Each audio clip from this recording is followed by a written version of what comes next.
Hi everyone. Excuse the lighting. It's a bit awful at the moment. I'm gonna try and just kind of stay in the good area, I guess. But I've been meaning to come and chat to you guys for a while.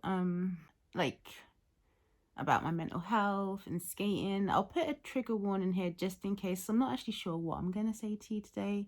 I've just been wanting to speak to you guys for a long time, so I feel like I've not been as active or skating as much lately, and I just feel like I should, I always want to kind of keep up to date and track everything, and my mental health is something I also like to do that with as well. But obviously it's much harder to speak about my mental health, but I do need to say something. Towards the end of last year, when winter started hitting in, I normally do get the winter blues. It does normally happen with me.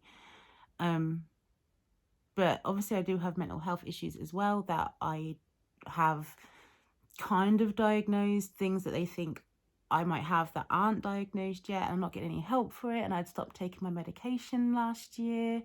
It was making me feel even more lethargic than usual, even though my panic attacks were stopping. I decided to just get rid of them. I didn't want to take them anymore. And the doctors just were like, okay. They didn't think oh, maybe we should get her a different medication. This one isn't working out for her. They're just like, okay. And just left me be. So I was running for months with no medication. So I'd stopped taking them fairly early last year, just before June, I think. So by October, I'd say October, November, I was starting to get a lot more panic attacks again. I guess my body was kind of running off of being, I guess, subdued from the medication I'd been on for a year. But it took a while before my panic attacks they started building up again. And then towards the end of last year, with my winter blues coming in, I think it has all culminated, and I've been having a really rough time. And then about a month ago, me and Jared had a really benign argument. I literally can't even remember what it was about anymore. But he made a silly comment. He didn't even mean it anywhere weird. He just kind of was just like, what's going through your head? And I was like, you're telling me? You're asking me what's going through my head.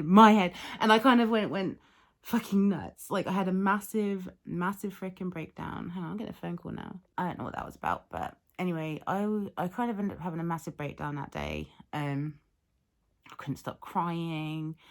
And I was just like, I'm mad. I'm going crazy. I need help. Doctors won't help me. I begged them for years to help me, and they just always fobbed me off with something. And finally they did start taking me seriously around 2018, when I started getting diagnosed with anxiety and then going for CBT, and then they gave me meds and stuff like that. But other than that, they've not really tried. And I've said over and over again, I need therapy. That's what I really need. But they wouldn't do it. And that day when I had that, it was just I can't even remember what it was. It was stupid. Me and Jared hardly ever argue, so it kind of got to me extra because we just barely ever argue, and I hate when people are upset with me. But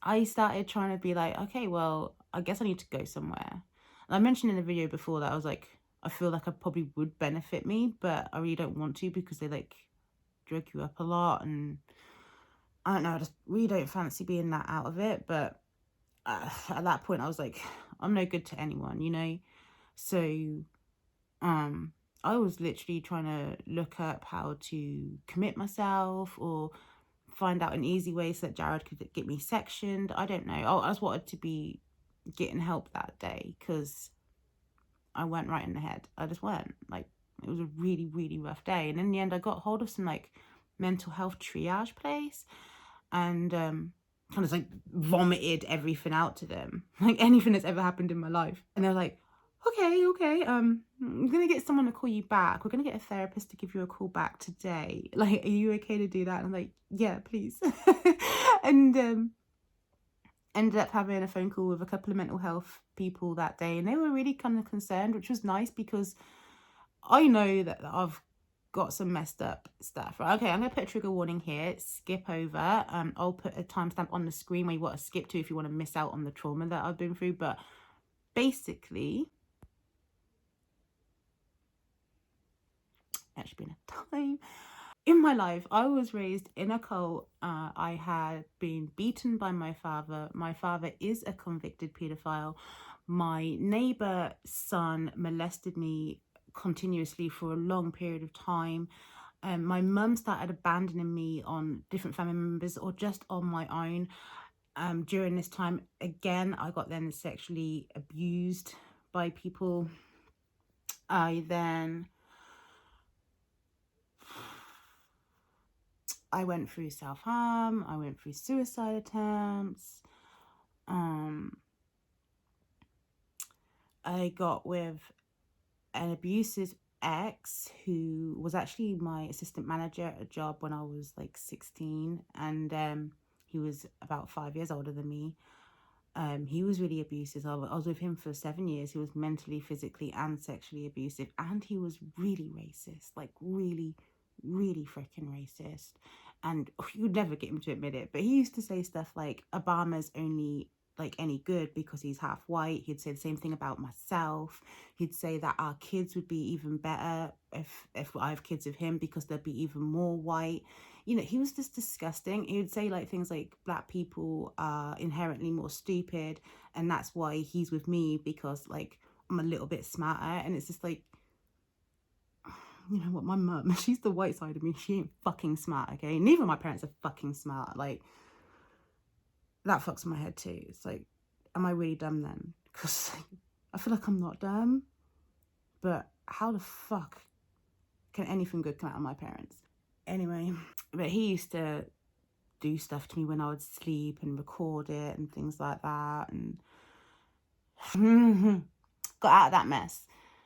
And then when I got with Jared, like everything kind of settled down, and I think everything's kind of hit me at once, and I had like this midlife crisis, I guess, at around 26, 27 years old. It was like a gradual thing before I completely snapped. But then all my whole family now shuns me as well, so I don't know. I was having a hard time, so I like told them all of this stuff, and they wanted to get me in for treatment, and they said I probably need to have medication. Well, cutting this long story short, I finally had my first appointment the other day. It went really well, I think. I cried. It was hard because I feel like there's so much that bothers me. Like, I do these forms and like, what's the one thing that bothers you the most? I'm like, literally everything. Everything is all connected and it's all together, and I can't separate any one thing as one thing. If I think about one thing, it leads on to another thing, and you know. And so when I speak to people about it, I kind of blurt everything out, and I find it really hard to, I find it easy to say what happened to me, but I find it really hard to kind of connect emotionally why I tell it to people. So it's kind of very matter of fact, and I'm trying to work on allowing myself to say more emotional things about the stuff that I've been through. I find it really hard though. So that was scary, but it was really good. And they want to get me on medication. They want to get me on a bunch of stuff. But they don't want to do it all at once. They're like, if I do that, then they won't know like what thing might not be working or what thing is working. So they said they're going to try one thing at a time. They let me choose if I wanted to work on the anxiety first. They thought I probably need help with anxiety first, probably because they could see how I was in that interview, because I was very anxious. Like, I was sweating from my tits. But yeah. They said they could probably do the anxiety first and my sleeping first. And I said, I would really like to get some sleep. I don't sleep. I've never really slept very well ever in my life. And I feel like just getting some good sleep might help with my anxiety a little bit. And so they're going to try me on that.